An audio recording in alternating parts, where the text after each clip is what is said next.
السلام علیکم ورحمۃ اللہ وبرکاتہ۔ الحمد للہ رب العالمین، والصلاة والسلام علی اشرف الانبیاء والمرسلین وعلی آلہ وصحبہ اجمعین، اما بعد فاعوذ باللہ من الشیطان الرجیم، بسم اللہ الرحمن الرحیم۔ والذین یصلون ما امر اللہ بہ ان یوصل ویخشون ربهم وَيَخَافُونَ سُوءَ الْحِسَابِ۔ ہر قسم کے حمد و ثنا، بزرگی اور بڑائی اللہ کے لیے ہے جو ہم تمام لوگوں کا خالق ہے۔ درود و سلام نازل ہو ہمارے پیارے نبی محمد صلی اللہ علیہ وسلم پر، جن کو اللہ تعالیٰ ساری کائنات کے لیے رحمت بنا کر بھیجا ہے۔ محترم بزرگوں، دوستوں، پیارے بچوں اور میری معزز اسلامی ماؤں اور بہنوں، آج اللہ تعالیٰ کے فضل اور اس کے کرم سے ہم نے 13ویں تراویح ہم نے ادا کی ہے۔ اللہ سے دعا ہے کہ اللہ تعالیٰ ہمارے اس عمل کو قبول فرمائے اور دنیا میں بھی اور آخرت میں بھی اس کا بہتر بدلہ عطا کرے۔ عمل کرنا الحمدللہ یہ بھی اچھی بات ہے، اور سب سے بڑھ کر یہ ہے کہ اللہ تعالیٰ ہمارے اس عمل کو قبول کرنا یہ سب سے زیادہ اہم چیز ہے۔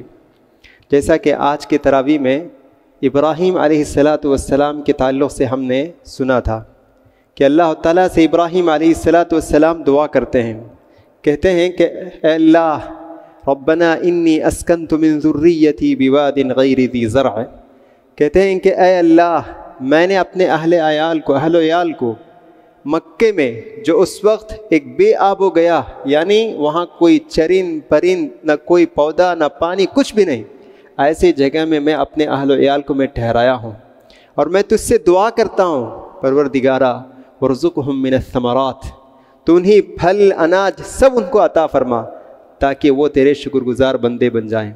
پھر ابراہیم علیہ السلام دعا کرتے ہیں رب اجعلنی مقیم الصلاۃ ومن ذریتی، پروردگارا مجھے بھی اور میرے اہل عیال کو نماز قائم کرنے والے بنا دے، مقیم الصلاۃ ومن ذریتی۔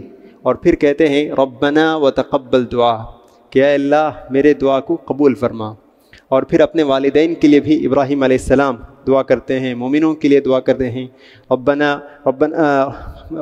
تقبل دعا ربنا اغفر لی ولوالدی وللمؤمنین یوم یقوم الحساب، مجھے معاف فرما، میرے والدین کو معاف فرما اور سارے مومنوں کو معاف فرما۔ یہ اس طرح ابراہیم علیہ السلام کی جو پیاری پیاری دعا ہیں، تو اس سے بھی معلوم ہوتا ہے عمل کرنے کے بعد اللہ سے ضرور ہم قبولیت کی دعا بھی کرنی چاہیے، ربنا تقبل منا انک انت السمیع العلیم، اس طرح ہم دعا کرنا چاہیے۔ بہرحال آج کی تراویح میں بہت سارے مضامین ہیں، ان میں سے ایک مضمون یہ بھی ہے کہ یعقوب علیہ السلام، یوسف علیہ السلام کے قصے میں یعقوب علیہ السلام اپنے بچوں سے کہتے ہیں کہ جاؤ پھر ایک مرتبہ اور یوسف علیہ السلام کو تلاش کرو۔ کیوں؟ لا تیأسوا من روح اللہ، اللہ کی رحمت سے تم مایوس نہیں ہونا، اس لیے کہ اللہ کی رحمت سے وہی لوگ مایوس ہوتے ہیں جو کافر ہیں، جن کو اللہ پر ایمان نہیں ہے وہی لوگ مایوس ہوتے ہیں۔ تو اس آیت سے ہمیں یہ بات معلوم ہوتی ہے کہ زندگی میں کبھی بھی مایوس نہیں ہونا چاہیے، زندگی میں کبھی مایوس نہیں ہونی چاہیے۔ جو چیز ہمارے لیے فائدہ مند ہے اس کو حاصل کرنے کی کوشش کرتے رہنی چاہیے اور اللہ سے دعا کرتے رہنی چاہیے۔ اللہ کے رسول نے فرمایا احرص علی ما ينفعک واستعن باللہ ولا تعجز، جو چیز تمہیں فائدہ پہنچا رہی ہے اس کو حاصل کرنے کی خواہش رکھو اور اللہ سے مدد مانگو، اور ہاتھ باندھ کر مت بیٹھ جاؤ کہ یہ میرے لیے ناممکن ہے، میں کچھ نہیں کر سکتا ہوں، میں مایوس ہو گیا ہوں، ایسا مت بولو۔ زندگی میں کبھی بھی مایوسی نہیں ہونی چاہیے، انسان کو مایوس نہیں ہونا چاہیے، ہمیشہ اللہ تعالیٰ سے پر امید ہونی چاہیے، اللہ کی رحمت سے ہمیشہ اس کو امید ہونی چاہیے، یہی مومن کی ایک علامت ہے۔ اسی طرح اسی پارے میں ایک دوسرا مضمون بھی ہے جو بہت اہم ہے، وہ ہے الا بذکر اللہ تطمئن القلوب۔ اللہ فرماتا ہے کہ مومنوں سن لو، اللہ تعالیٰ کے ذکر میں ہی تمہارے دلوں کو اطمینان اور سکون نصیب ہوگا۔ اللہ کے ذکر کرنے سے ہی تمہیں اطمینان اور سکون حاصل ہوگا۔ آج انسان کے پاس آرام اور آسائش کی ہر چیز موجود ہے، سب سے قیمتی کار، سب سے قیمتی بنگلہ، ہر چیز موجود ہے، لیکن سکون ندارت، سکون نہیں ہے، زندگی میں سکون نہیں ہے۔ ایک طالب علم کو پوچھئے، اسٹوڈنٹ سے پوچھئے، تاجر سے جو بیپار کرتا ہے، بزنس مین ہے، اس سے پوچھئے، کوئی بھی آج ہر آدمی کے پاس پیسے ہیں، سب کچھ ہے، لیکن کہتا ہے کہ سکون نہیں ہے۔ اسی لیے میں ابھی کچھ دن پہلے پڑھ رہا تھا، اس میں لکھا ہوا تھا کہ جس طرح ابھی کرونا کا پینڈیمک چل رہا تھا، وہ کہہ رہا ہے کہ دوسرا جو پینڈیمک آئے گا وہ ڈپریشن کا پینڈیمک ہوگا۔ جس طرح کرونا کی وجہ سے لوگوں کی اموات، وفات ہو رہی تھی، اسی طرح اگلا جو دور ہوگا، اگلا جو عام وبا جو بیماری ہوگی وہ ڈپریشن کا ہوگا، کہ جس میں آدمی مایوس، غم، پریشانی کی وجہ سے لوگوں کی ہر جگہ موتیں ہوں گی۔ تو یہ ڈپریشن کا علاج اسلام میں بہت آسان ہے، اور وہ ہے ذکر الہی۔ اللہ تعالیٰ کو یاد کرتے رہنا چاہیے، دنوں رات اللہ کو یاد کرتے رہیں تو انشاءاللہ ضرور سکون اللہ تعالیٰ تمہیں نصیب کرے گا۔ تجارت کے تعلق سے، پڑھائی کے تعلق سے، خاندان کے تعلق سے، گھر والوں کی طرح سے اللہ تعالیٰ سکون و اطمینان عطا کرے گا۔ اسی لیے پیارے نبی صلی اللہ علیہ وسلم ہمیشہ یہ دعا کرتے تھے، یا حی یا قیوم برحمتک استغیث اصلح لی شأنی کلہ، کہ اے حی، ہمیشہ زندہ رہنے والا، سب کو تھامنے والا، میرے سارے معاملات کو درست فرما دے۔ یہ اللہ کے رسول دعا کرتے تھے۔ اسی طرح لا الہ الا اللہ العظیم الحلیم رب العرش العظیم رب السماوات السبع ورب العرش الکریم، یہ بھی دعا ہے جو اللہ کے رسول صلی اللہ علیہ وسلم سے ثابت ہے کہ آپ تکلیف کے وقت یہ دعا پڑھا کرتے تھے۔ تو ایسے دعا ہمیں یاد رکھیں اور ہم یہ دعا پڑھتے رہیں۔ سبحان اللہ، الحمدللہ، یہ بھی دعا، یہ بھی ذکر ہے۔ اسی طرح نماز، یہ بھی ذکر ہے، قرآن کی تلاوت، یہ بھی ذکر ہے۔ تو اس طرح ہم اللہ تعالیٰ کا ذکر کرتے رہیں گے تو انشاءاللہ یہ پریشانیاں ختم ہو جائے گی، اور اللہ تعالیٰ زندگی میں سکون اور اطمینان اللہ تعالیٰ ہمیں عطا کرے گا۔ آج کے درس کے لیے میں نے جو آیت کا انتخاب کیا ہے وہ اسی سورۃ الرعد کی ایک آیت ہے۔ اللہ تعالیٰ فرماتا ہے والذین یصلون ما امر اللہ بہ ان یوصل ویخشون ربہم ویخافون سوء الحساب، کہ اللہ فرماتا ہے مومن لوگ وہ لوگ ہیں جو اللہ تعالیٰ جن باتوں کو جوڑنے کا حکم دیا ہے وہ اس کو جوڑتے ہیں، یخافون ربہم، اور وہ اپنے رب سے ڈرتے ہیں، وَيَخْشَوْنَ سُوءَ الْحِسَاب، اور سخت حساب کے دن سے، سخت محاسبہ، سخت حساب سے بھی وہ ڈرتے ہیں۔ اس آیت کریمہ میں اللہ تعالیٰ مومن کا تعارف کراتا ہے، مومن کا انٹروڈکشن دیتا ہے کہ مومن کیسا ہوتا ہے۔ مومن کا کوئی رنگ نہیں، کوئی لباس نہیں، کوئی زبان نہیں، مومن کی صفات ہیں، وہی اس کی پہچان ہے۔ تو اللہ تعالیٰ اس آیت میں مومن کا تعارف کراتا ہے۔ مومن کون لوگ ہیں؟ سب سے پہلی صفت ہے والذین یصلون ما امر اللہ بہ ان یوصل، اللہ جن باتوں کو جوڑنے کا حکم دیا ہے وہ ان کو جوڑتے ہیں۔ کیا مطلب؟ مطلب یہ ہے کہ رشتہ داروں کے ساتھ اپنا رشتہ کو نبھاتے ہیں، یہی مومن ہے۔ رشتہ داروں کے ساتھ جو رشتہ ہے اس کو جوڑتے ہیں، اس رشتے کو نبھاتے ہیں، اپنے رشتہ داروں سے رشتے کو کاٹتے نہیں، رشتہ تعلق کو ختم نہیں کرتے ہیں، بلکہ رشتہ داروں کے ساتھ اپنا رشتے کو مضبوط کرتے ہیں، رشتہ نبھاتے ہیں۔ یہی مومن کی پہچان، یہی مومن کی صفت ہے، یہی اللہ کے پاس مطلوب ہے۔ انسان تنہا ہوتا ہے، رشتہ دار اس کے لیے طاقت ہیں، رشتہ دار اس کے مضبوط سہارے ہوتے ہیں۔ رشتہ دار ہی وہ لوگ ہیں جو آپ کو تکلیف اور مصیبت کے وقت آپ کی مدد کے لیے دوڑ کر آتے ہیں۔ جو آدمی تنہا ہوتا ہے، جس کے کوئی رشتہ دار نہیں ہوتے ہیں، وہ مصیبت اور تکلیف میں کتنی اس کو پریشانی کا سامنا کرنا پڑتا ہے، یہ ہمیں بولنے کی ضرورت نہیں، کہنے کی ضرورت نہیں، ہم سب لوگ جانتے ہیں۔ تو یہاں اللہ تعالیٰ کہتا ہے کہ ہم رشتہ داروں کے ساتھ اپنا رشتہ کو مضبوط کریں، رشتہ داروں کے ساتھ اپنے رشتہ کو نبھانا چاہیے۔ قرآن مجید میں بھی اللہ تعالیٰ کئی مقامات پر اس کی طرف توجہ دلاتا ہے۔ اللہ تعالیٰ فرماتا ہے فآت ذی القربى حقہ، رشتہ داروں کو ان کا حق ادا کرو، رشتہ داروں کو ان کا حق ادا کرو۔ تو مطلب یہ ہے کہ رشتہ داروں کے ساتھ اپنا رشتہ کو نبھانا چاہیے۔ تو محترم حضرات، ہر انسان کے 3 رشتہ دار ہوتے ہیں، 3 رشتہ دار ہوتے ہیں۔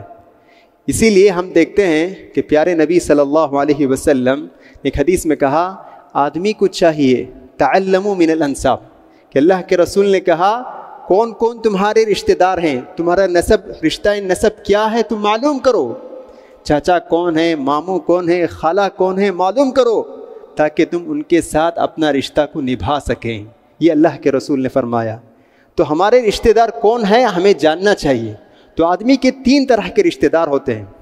پہلا رشتہ ہوتا ہے باپ کی طرف سے، باپ کی طرف سے جو بھی رشتہ دار ہوتے ہیں، جیسے باپ کے بھائی چچا، اور اسی طرح باپ کے بڑے بھائی تایا، ان کے ساتھ بھی ہمارا رشتہ اچھا ہونا چاہیے، رشتہ کو نبھانا چاہیے۔ چچا باپ کے درجے پر ہوتا ہے، سن و ابی کہا گیا، یعنی باپ کے درجے پر ہوتا ہے۔ تو چچا کو بھی چاہیے کہ بھتیجے کے ساتھ وہ شفقت اور وہ رحمت کا برتاؤ کرے جو اپنے سگے بیٹے کے ساتھ برتاؤ کرتے ہیں۔ اسی طرح ماں کی جانب سے کچھ رشتہ دار ہوتے ہیں، جیسے ماں کی بہن جسے ہم خالہ کہتے ہیں۔ خالہ کا بھی بہت بڑا مقام ہے۔ اللہ کے رسول صلی اللہ علیہ وسلم نے کہا الخالۃ بمنزلۃ الام، خالہ ماں کے درجے پر ہے، خالہ ماں کے درجے پر ہے۔ ایک صحابی رسول صلی اللہ علیہ وسلم کی خدمت میں حاضر ہوتے ہیں، کہتے ہیں اے اللہ کے رسول، میں نے گناہ کیا ہے، میں توبہ کرنا چاہتا ہوں۔ تو اللہ کے رسول نے پوچھا کیا تمہاری والدہ زندہ ہیں؟ تو اس نے کہا نہیں۔ تو اللہ کے رسول نے کہا کیا تمہارے لیے خالہ ہیں؟ تو اس نے کہا ہاں۔ تو اللہ کے رسول نے کہا جاؤ اپنے خالہ کے ساتھ اچھا برتاؤ کرو، الخالۃ بمنزلۃ الام، کیونکہ خالہ وہ ماں کے درجے پر ہے۔ سبحان اللہ۔ تو خالہ کے ساتھ بھی اچھا برتاؤ کرنا یہ بھی صلہ رحمی ہے۔ اور اسی طرح تیسرا جو رشتہ ہے وہ ہے سسرالی رشتہ۔ تیسرا جو رشتہ ہے سسرالی رشتہ۔ آدمی شادی کرنے کے بعد کچھ نئے رشتے قائم ہوتے ہیں، تو اس کو ہم سسرالی رشتہ کہتے ہیں۔ سسرالی رشتے کے ساتھ بھی اچھا برتاؤ کرنا یہ بھی صلہ رحمی میں داخل ہے۔ پیارے نبی صلی اللہ علیہ وسلم کا ایک واقعہ ہے کہ کیسے آپ سسرالی رشتے کو بھی نبھاتے تھے۔ غزوۃ المصطلق، بنی المصطلق ایک جنگ ہوئی، غزوۃ بنی المصطلق ایک جنگ ہوئی۔ تو اس جنگ میں بہت سارے لوگ قید ہوئے، بنی المصطلق قبیلہ کے بہت سارے لوگ قید ہوئے۔ تو اسی میں سے حضرت جویریہ رضی اللہ عنہا بھی قیدی بن کر آ گئی۔ تو حضرت جویریہ رضی اللہ عنہا پیارے نبی صلی اللہ علیہ وسلم کی خدمت میں حاضر ہوتی ہیں اور عرض کرتی ہیں کہ اے اللہ کے رسول، میں ایک امیر کی بیٹی ہوں، مجھے رہا کر دیجئے، مجھے آزاد کر دیجئے۔ تو اللہ کے رسول نے کہا میں تمہارے لیے کچھ پیسے کا انتظام کر سکتا ہوں، تم اس پیسے دے کر تم اپنے آپ کو آزاد کر سکتی ہو۔ یہ پہلا آپشن ہے، پہلا اختیار ہے۔ دوسرا یہ ہے کہ میں تمہیں آزاد کر کے میں تم کو اپنے زوجیت میں لے سکتا ہوں، میں تم کو اپنی بیوی بنا سکتا ہوں۔ حضرت جویریہ رضی اللہ عنہ نے کہا دوسرا جو آپشن ہے وہ مجھے پسند ہے، وہ مجھے منظور ہے۔ تو اللہ کے رسول صلی اللہ علیہ وسلم نے حضرت جویریہ رضی اللہ عنہ کو آزاد کرنے کا حکم دیا، اور پھر آپ نے ان کو شادی کر لی۔ جیسے یہ خبر مشہور ہوئی صحابہ میں کہ حضرت جویریہ رضی اللہ عنہا آپ کے ازواج مطہرات میں سے بن گئی، آپ کی بیوی ہو گئی، تو جو لوگ بھی بنی المصطلق کے جو لوگ بھی قیدی ہوئے تھے، صحابہ نے ان سب کو آزاد کر دیا۔ کیا کہتے ہوئے؟ ہؤلاء اصحار رسول اللہ، یہ سب لوگ رسول اللہ صلی اللہ علیہ وسلم کے سسرالی گھر والے ہیں، ہم ان کو قید نہیں کر سکتے۔ یہ کہہ کر ان کے احترام میں صحابہ اکرام رضی اللہ عنہ جو لوگ بھی بنی المصطلق کے قید ہوئے تھے ان سب کو صحابہ نے آزاد کر دیا۔ دیکھیں کیسے صحابہ اکرام رضی اللہ عنہم سسرالی رشتے کو بھی قائم کرتے تھے۔ صلہ رحمی اس کی بڑی اہمیت ہے، رشتہ داروں کے ساتھ اچھا برتاؤ کرنا، رشتے کو نبھانا، اس کی بڑی اہمیت ہے۔ کافر اور مشرک بھی اگر ہمارا سگا رشتہ دار ہے، اس کے ساتھ بھی اچھا برتاؤ کرنے، اس کے ساتھ بھی حسن سلوک کرنے کا پیارے نبی صلی اللہ علیہ وسلم نے حکم دیا ہے۔ ہم یہ نہیں کہہ سکتے ہیں کہ میرے چچا کافر ہیں، مشرک ہیں، تو میں ان کے ساتھ اچھا سلوک نہیں کر سکتا ہوں. نہیں، غلط. کافر بھی کیوں نہ ہو، مشرک بھی کیوں نہ ہو، اگر وہ ہمارا سگا رشتہ دار ہے، چچا ہیں، تایا ہیں، تو ان کے ساتھ بھی ہمیں اچھا برتاؤ کرنا یہ ہمارا فرض ہے. حضرت اسماء بنت ابی بکر رضی اللہ عنہ اللہ کے رسول کی خدمت میں حاضر ہوئی. انہوں نے کہا کہ اللہ کے رسول، میری والدہ مجھ سے ملاقات کرنے کے لیے آتی ہیں اور وہ مشرکہ ہیں، ابھی وہ اسلام قبول نہیں کیے ہیں، کیا میں ان کے ساتھ اچھا برتاؤ کر سکتی ہوں؟ پیارے نبی صلی اللہ علیہ وسلم نے کہا نعم، ہاں، صلی امکی، تم اپنی ماں کے ساتھ اچھا برتاؤ کرو، اگرچہ کہ وہ مشرکہ ہیں، اگرچہ کہ وہ کافرہ ہیں، لیکن پھر بھی تم ان کے ساتھ اچھا برتاؤ کرو. اسی طرح کا ایک واقعہ حضرت عمر رضی اللہ عنہ کے تعلق سے بھی ہے. عمر بن خطاب رضی اللہ عنہ کے پاس ایک لباس ان کو ہدیہ میں پہنچا تھا. ایسا لباس تھا جو ایک متقی اور اللہ سے ڈرنے والے کے لیے وہ لباس مناسب نہیں تھا.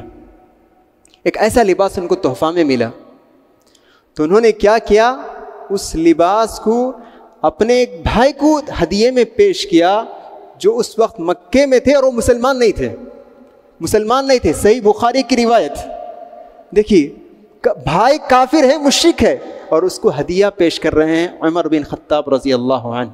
تو اس سے معلوم ہوتا ہے کہ صلہ رحمی کی کتنی اہمیت ہے، کہ اگرچہ کہ شرک بھی کر رہا ہو، کفر بھی ہو، لیکن اس کے باوجود بھی ہم اس کے ساتھ حسن سلوک کرنا چاہیے. صلہ رحمی کے بہت فوائد ہیں. سب سے پہلا فائدہ یہ ہے کہ یہ مت سمجھے کہ ہم صرف نماز پڑھ لیں، روزہ رکھ لیں، بس ہم جنت میں داخل ہو جائیں گے. اس کے ساتھ ساتھ صلہ رحمی بھی بہت ضروری ہے. رشتہ دار ہمارے مضبوط سہارے ہیں، ہماری طاقت ہیں، قوت ہیں. جب تک ہم اپنے رشتہ داروں سے ہم اپنے گلے نہیں ملائیں گے، ان کے ساتھ ہم زندگی نہیں گزاریں گے، تو ہم کامیاب نہیں ہو سکتے ہیں. رشتہ داروں کے ساتھ رشتہ نبھانا جنت میں داخل ہونے کا ایک اہم ذریعہ ہے. ہمارا مقصد کیا ہے؟ ہم کیوں اللہ کی عبادت کر رہے ہیں؟ اللہ کو خوش کرنا اور جنت میں داخل ہونا. عبداللہ بن سلام جو یہودی تھے، بعد میں اسلام قبول کیے، وہ کہتے ہیں کہ اسلام قبول کرنے کے بعد سب سے پہلی حدیث جو میں نے رسول اللہ صلی اللہ علیہ وسلم سے اپنے دونوں کانوں سے جو حدیث میں نے سنی ہے، وہ یہی حدیث کہ اللہ کے رسول نے فرمایا افشوا السلام، سلام کو پھیلاؤ، ہر ایک کو سلام کرو، واطعموا الطعام، اور بھوکے لوگوں کو کھانا کھلاؤ، وصلوا باللیل، وصلوا الارحام، اور رشتہ داروں کے ساتھ اچھا برتاؤ کرو، صلہ رحمی کرو، وصلوا الارحام وصلوا باللیل والناس نیام، اور رات میں نماز پڑھو جب سارے لوگ سو رہے ہوں. تو اس حدیث سے بات ہمیں معلوم ہوتی ہے. آگے کہتے ہیں تدخل الجنت بسلام، تو اگر تم ان عمل کا اہتمام کرو گے تو تم جنت میں امن و سکون کے ساتھ جنت میں داخل ہو جاؤ گے. تو اس سے معلوم ہوتا ہے کہ صلہ رحمی کرنے سے آدمی سکون کے ساتھ، اطمینان کے ساتھ جنت میں داخل ہو سکتا ہے. صرف یہی نہیں، صلہ رحمی کرنا ایمان کا ایک حصہ ہے. جب تک آپ رشتہ داروں کے ساتھ آپ کا اچھا برتاؤ نہیں ہے تو اس وقت تک آپ کا ایمان مکمل نہیں ہو سکتا ہے. اللہ کے رسول نے فرمایا من کان یؤمن باللہ فلیصل رحمہ، جس شخص بھی جو بھی اللہ پر ایمان رکھتا ہے اس کو چاہیے کہ اپنے رشتہ داروں کے ساتھ اچھا برتاؤ کریں. تیسرا فائدہ جو بہت ہی اہم فائدہ ہے وہ یہ کہ آج کل ہم دیکھتے ہیں کہ اچانک موت ہو رہی ہے. اچانک نوجوان ہیں، صحت مند ہیں، تندرست ہیں، لیکن پھر بھی ہم دیکھتے ہیں کہ اچانک وفات ہو جا رہی. اس کی ایک وجہ یہ بھی ہو سکتی ہے کہ ہم صلہ رحمی کا اہتمام نہیں کرتے ہیں، اور ہم یہ بھی دیکھتے ہیں کہ ہم اپنی زندگی میں بے برکتی ہم بہت محسوس کرتے ہیں. ہم کمانے کے باوجود بھی ہم ایسا محسوس کرتے ہیں کہ ہم کچھ کمائے نہیں. ہمارے پاس پیسے بہت ہیں لیکن اس کے باوجود بھی ہم محروم نظر آتے ہیں. ایک بے برکتی ہے، کھانے میں بے برکتی، پیسے میں بے برکتی، ہر چیز میں بے برکتی ہم محسوس کرتے ہیں. اس کا بھی ایک سبب یہی کہ ہم صلہ رحمی نہیں کرتے ہیں. اللہ کے رسول فرماتے ہیں من احب، جو شخص یہ پسند کرتا ہے ان یبسط له فی رزقہ وینسأ له فی اثرہ، کہ جو شخص کو یہ پسند ہے کہ اس کے رزق میں برکت ہو اور اس کی عمر میں برکت ہو، اس کو چاہیے کہ وہ صلہ رحمی کرے. تو صلہ رحمی کریں گے تو انشاءاللہ آپ کے رزق میں برکت ہوگی، آپ کے پیسے میں برکت ہوگی، آپ کے تعلقات میں برکت ہوگی، آپ کی زندگی میں برکت اور آپ کی عمر میں بھی اضافہ ہوگا۔ تو محترم حضرات، یہ کچھ اہم فائدے ہیں جس کا میں نے ذکر کیا کہ جنت میں داخل ہو سکتے ہیں، ایمان کا ایک حصہ ہے اور رزق میں بھی برکت ہے۔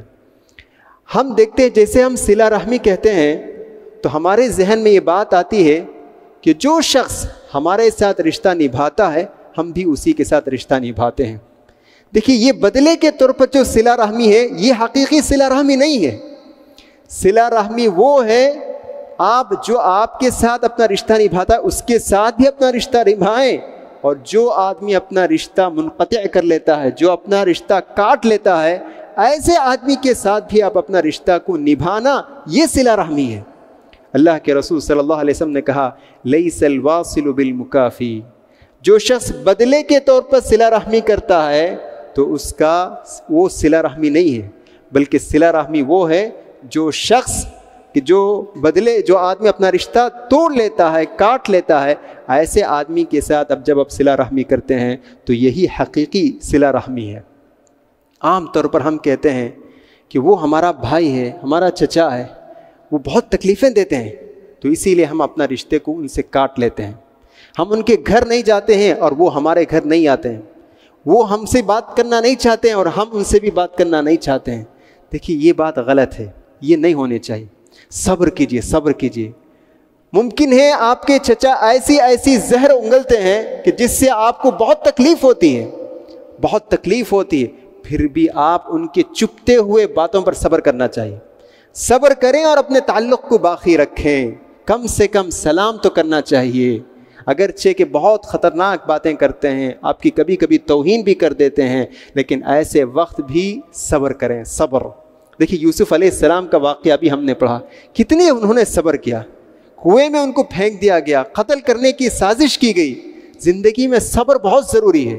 آدمی ایک دو بات سن لے، چچا نے یہ کہہ دیا، تایا نے یہ کہہ دیا، اور آپ نے کہہ دیا کہ زندگی کے آخری دم تک تمہارے گھر کی دہلیز تک بھی نہیں آؤں گا، تو یہ غلط بات ہے۔ صبر کیجئے کہ وہ جو کہتے ہیں معاف کیجئے، معاف کیجئے۔ معاف کرنا بڑے لوگوں کی صفت ہے۔ یوسف علیہ السلام کو ان کے بھائیوں نے ستایا، لیکن آخر میں انہوں نے کیا کہا؟ لا تثریب علیکم اليوم، آج کے دن تمہارے لیے کوئی سزا نہیں۔ تو جب وہ اپنے بھائی کو معاف کر سکتے ہیں تو ہم کیوں اپنے چچا کو معاف نہیں کر سکتے ہیں؟ ہم کیوں اپنے خالہ کو معاف نہیں کر سکتے ہیں؟ ہم کیوں اپنے تایا کو معاف نہیں کر سکتے ہیں؟ معاف کر دینا چاہیے، اگرچہ کہ وہ تکلیف دہ بات کہتے ہیں، لیکن اس کے باوجود اس کو نظر انداز کریں اور اپنے رشتے کو نبھانے کی کوشش کریں۔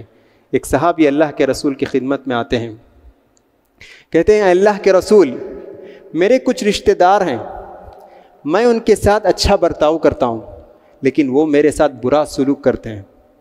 میں ان کو جانتا ہوں، پہچانتا ہوں، لیکن وہ میرے تعلق سے جہالت، یعنی میرے تعلق سے کچھ نادانی برتتے ہیں، مجھے اچھی طرح پہچانتے نہیں، اور میں ان کے ساتھ رشتہ نبھاتا ہوں لیکن وہ میرے رشتے کو کاٹتے ہیں۔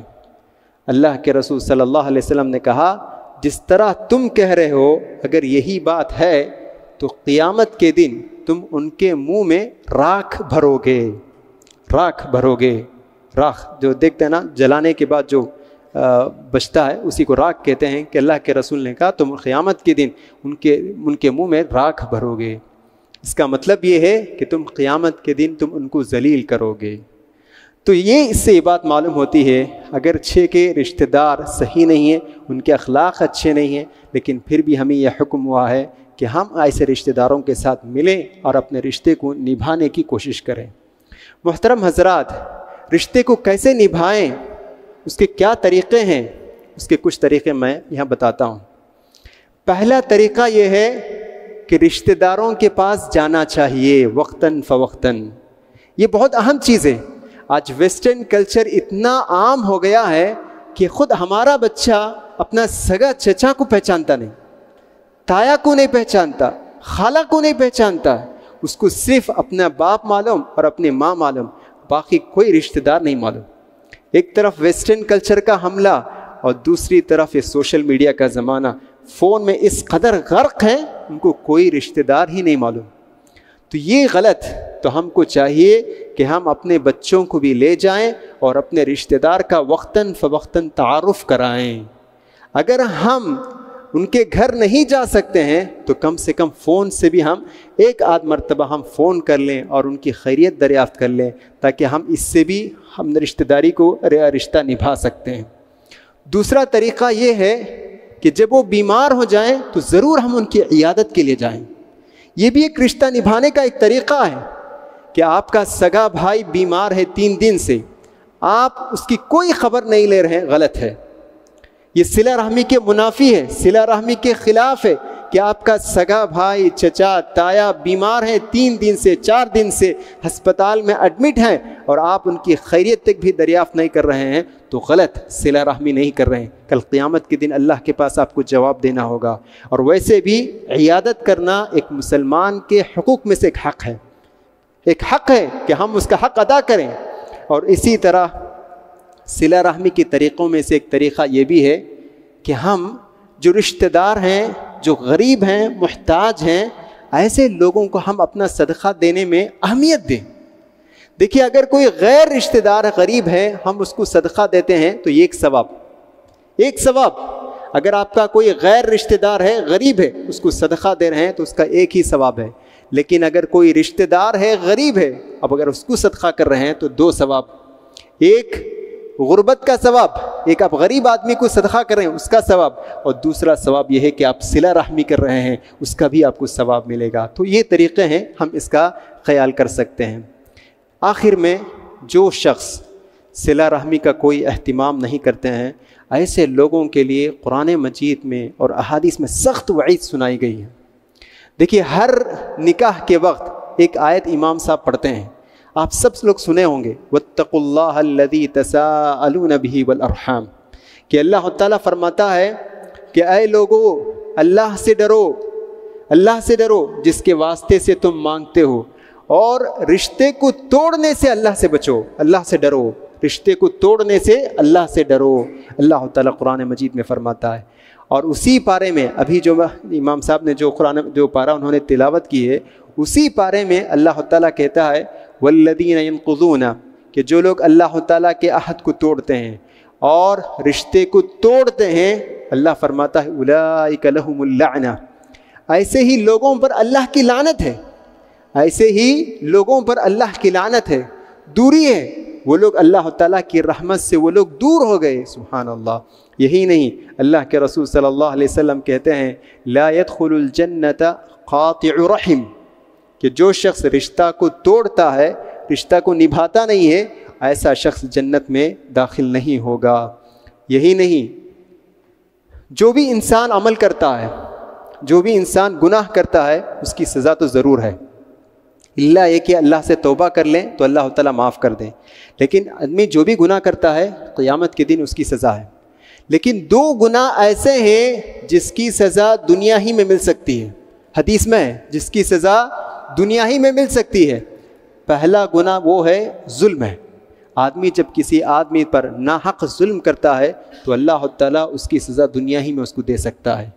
اور دوسری سزا اور دوسرا گناہ ہے صلہ رحمی.